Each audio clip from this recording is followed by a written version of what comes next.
program kita di minggu pertama ini memang sedikit intensitas kita tingkatkan.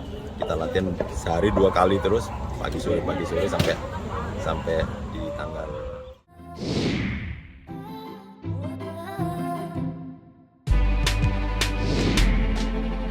Media Vietnam tuduh Sintayong lakukan cara curang demi bawa Indonesia berprestasi. Media Vietnam Total 24/7 menyebut Sintayong memakai cara curang atau jalan pintas untuk membawa timnas Indonesia menyaingi Vietnam dan Thailand. Jalan pintas yang dimaksud di sini adalah Sintayong meminta kepada PSSI untuk melakukan naturalisasi pemain. Pelatih Indonesia ingin mengambil jalan pintas untuk mengejar Vietnam dan Thailand. Karena itu, pelatih Sintayong ingin menggunakan pemain naturalisasi supaya timnas Indonesia bisa mengejar ketertinggalan dari Vietnam dan Thailand. Tulis dari Total 24/7. Sintayong ditunjuk sebagai pelatih timnas Indonesia pada akhir Desember 2019. Kemudian, pada Januari 2020, dia diberikan PSSI daftar pemain timnas Indonesia. Dari situ, Sintayong menilai timnas Indonesia membutuhkan pemain naturalisasi untuk memperkuat tim. Terlebih, target yang dibebankan PSSI kepada Sintayong teramat tinggi.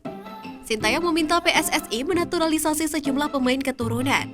Sekarang, sudah ada 3 nama yang proses naturalisasinya sudah masuk di meja DPR. Mereka ialah Jordi Amat, Sandy Walsh, dan Saint Patinama. Untuk 2 nama yang disebut di awal, diperkirakan bisa membela timnas Indonesia di FIFA Matchday September 2022. Melihat perkembangan terkini, naturalisasi pemain bukan hanya untuk tim senior. Timnas Indonesia U20 yang tampil di Piala Dunia U20 2023 setidaknya bakal diperkuat 3 pemain naturalisasi. Menarik untuk menanti efek hadirnya pemain keturunan untuk timnas Indonesia.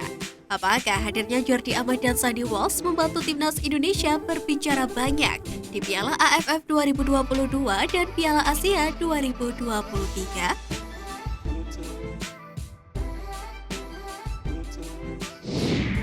Asnawi Mangkualam main full sebagai gelandang, Ansan Greeners raih kemenangan. Bintang Ansan Greeners Asnawi Mangkualam Bahar bermain 90 menit penuh kala timnya mengalahkan Busan Impact 1-0.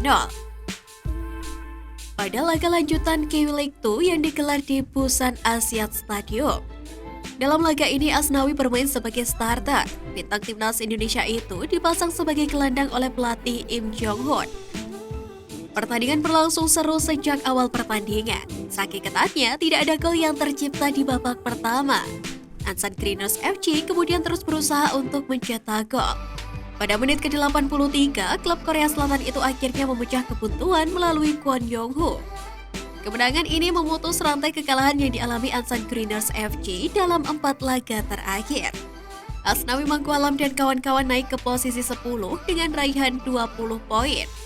Namun posisi tersebut belum aman, mereka harus konsisten meraih kemenangan untuk bisa terus memperbaiki posisi di tabel klasmen. Pada laga selanjutnya, Ansan Greeners FC akan menjamu Gimpo Citizens.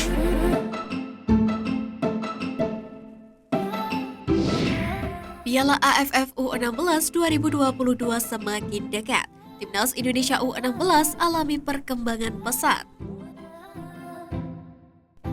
Timnas Indonesia U16 mengalami perkembangan pesat jelang turnamen Piala AFF U16 2022. Hal tersebut diungkapkan oleh sang pelatih Bima Sakti. Sejak 12 Juli 2022 kemarin, Timnas Indonesia U16 menggelar pemusatan latihan di lapangan Universitas Negeri Yogyakarta. Pekan pertama TC ini digunakan untuk memantau kesiapan fisik para pemain. Pemantauan fisik pemain dilakukan dengan menggelar latihan intensitas tinggi pada pagi dan sore. Selain itu, ada pula menu pertandingan internal yang disajikan. Bima Sakti pun mengatakan jika kemampuan sepak bola dari anak-anak timnas Indonesia U16 ini berkembang pesat. Minggu pertama ini memang sedikit intensitas kita tingkatkan. Kita latihan sehari 2 kali terus, pagi sore sampai di tanggal 14. Kemudian minggu kedua Timnas Indonesia U16 rencananya akan menjajal tim lokal dalam laga uji coba. Metode tersebut diyakini sebagai ajang simulasi jelang Piala AFF U16 2022. Sejauh ini ada 2 tim yang sudah mengkonfirmasi bakal menjadi lawan Timnas U16. Mereka adalah PSS Sleman U16 dan Porprov DIY.